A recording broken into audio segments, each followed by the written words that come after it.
Welcome to another episode of the Southern Boating and Yachting Podcast. I'm Ian Sneed. I'm James Anderson. And today we're kicking off video one of an introduction series to the Fort Lauderdale International Boat Show, or affectionately known as FLIBS, happening at the end of October and first technically weekend of November.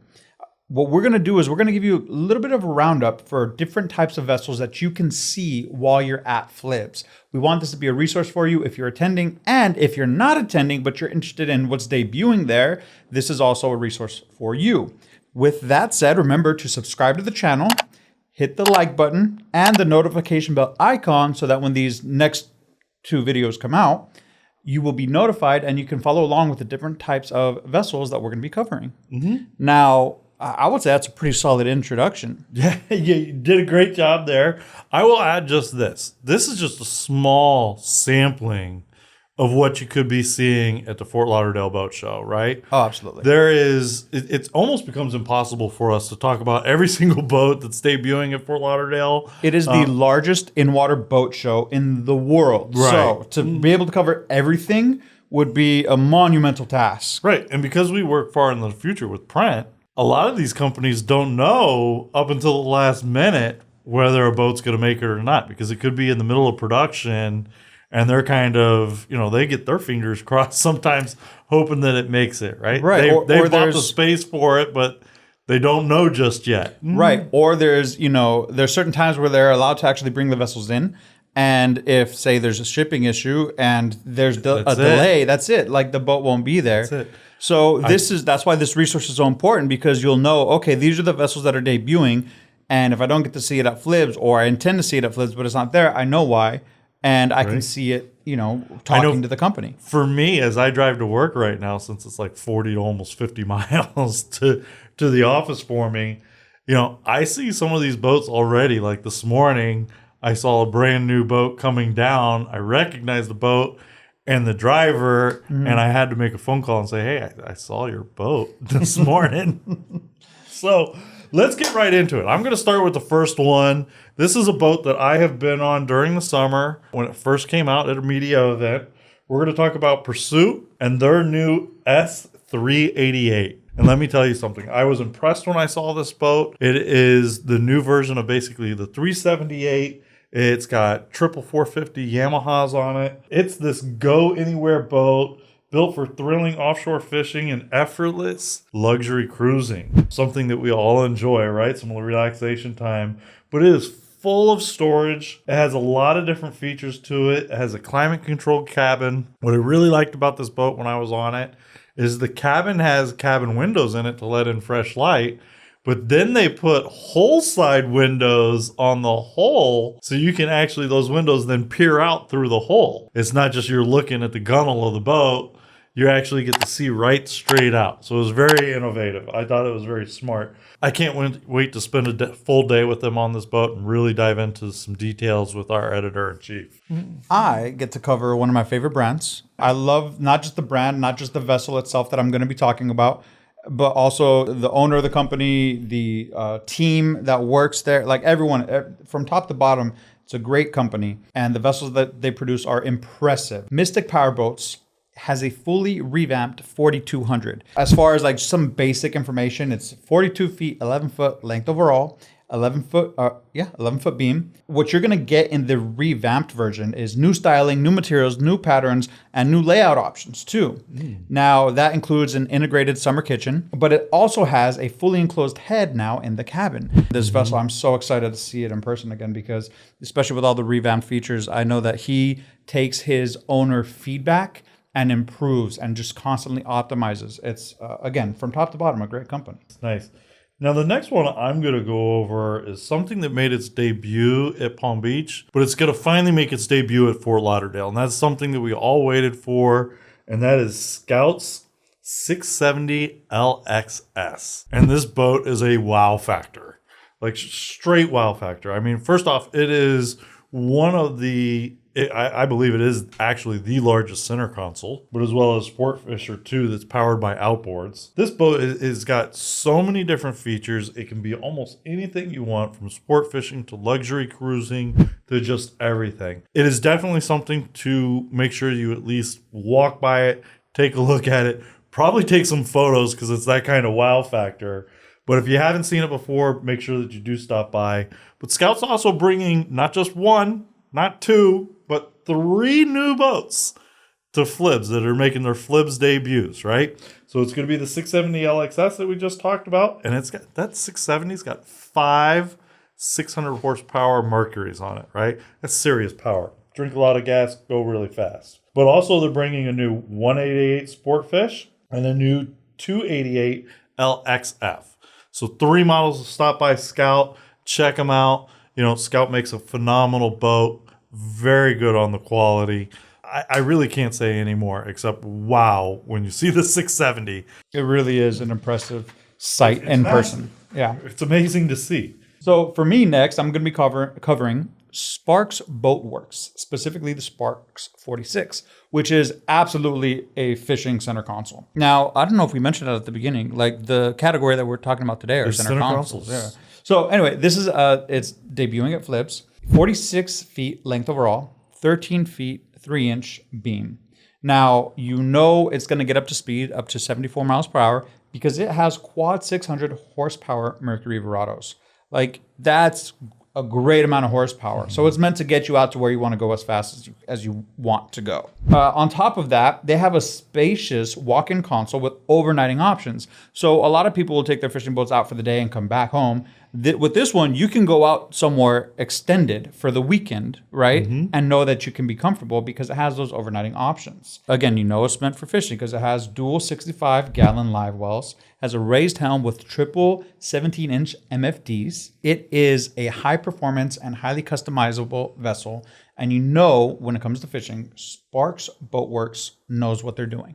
Oh, yeah. That's Bob Sparks. Yeah. Bob Sparks has been around for a long time. He's revered in the industry. With good reason. Yeah, builds a great boat. Yes, it's impressive. The next one I'm going to cover is a boat brand that's just up the street from us, and that's going to be Cobia. They are bringing the new Cobia 305cc, and this redefines versatility in the 30-foot center console class, designed to match your passion for serious fishing and laid-back cruising.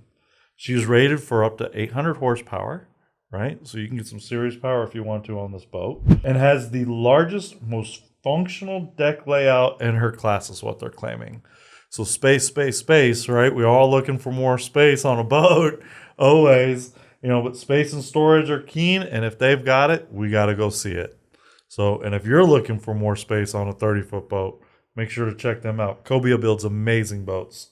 So next, let's talk about Wellcraft. The 38 T-top, which I had the opportunity to go on a sea trial on the Wellcraft 38 T-top. I was extremely impressed. You know, as soon as I got on board, you could tell that there was a lot of thought into how their owners use the vessel, the way you board, the way you move around, the railings that they have, the way they have them set up, where they have the railings placed.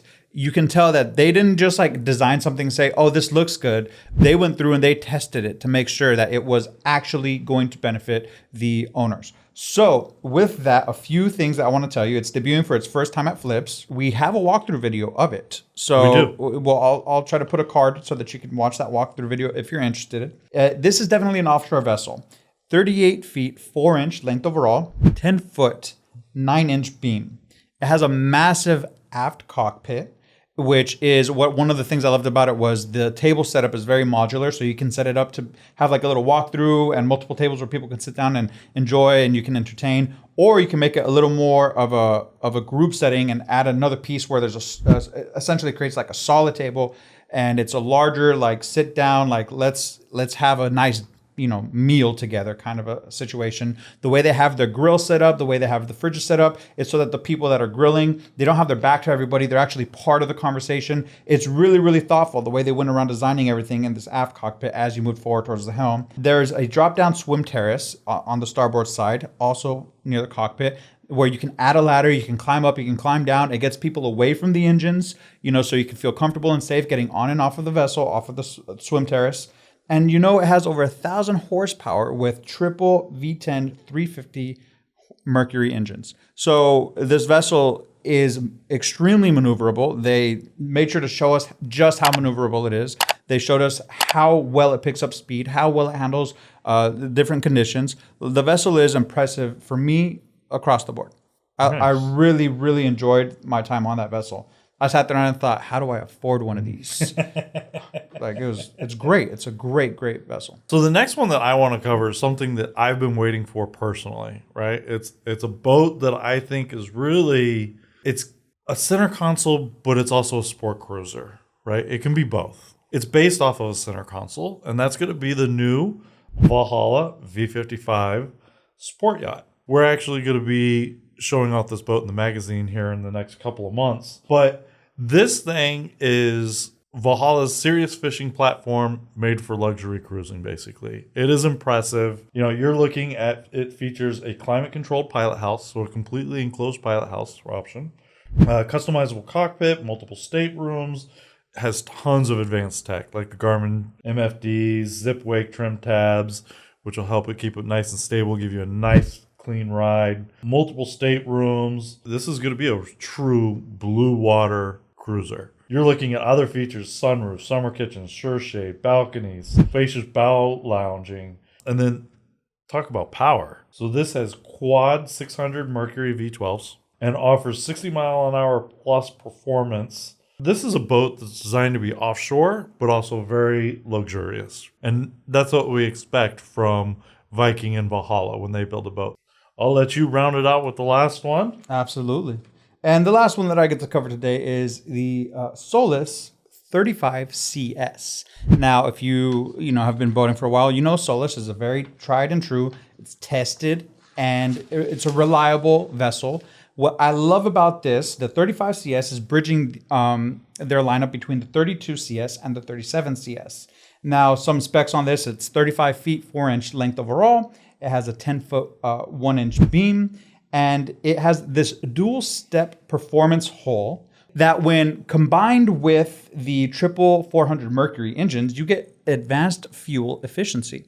Like, the vessel is quite literally, it's just incredible when it comes to that, which is so great that they take that into consideration, because some people, they're like, who cares? You want to, drink gas and go fast. The Solace is like, no, let's make sure that this is something that is, sustainable for our owners. I love that about them.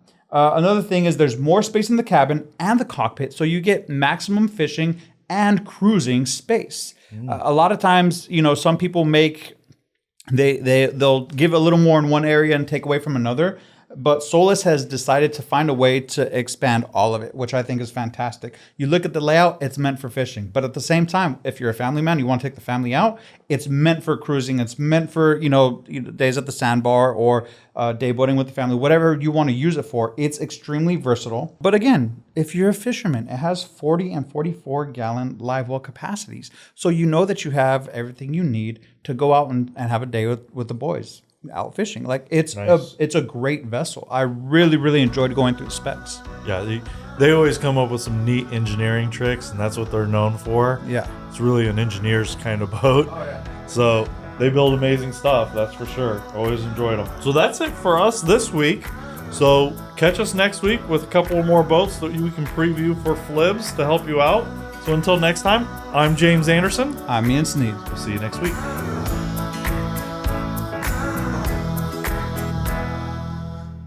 I think I learned the trick to keep you silent. Got to treat you kind of like a kid and give you a little iPad to play with or something, and you just sit there and just be like, bah, bah, bah, bah, bah. I know. I'm the worst.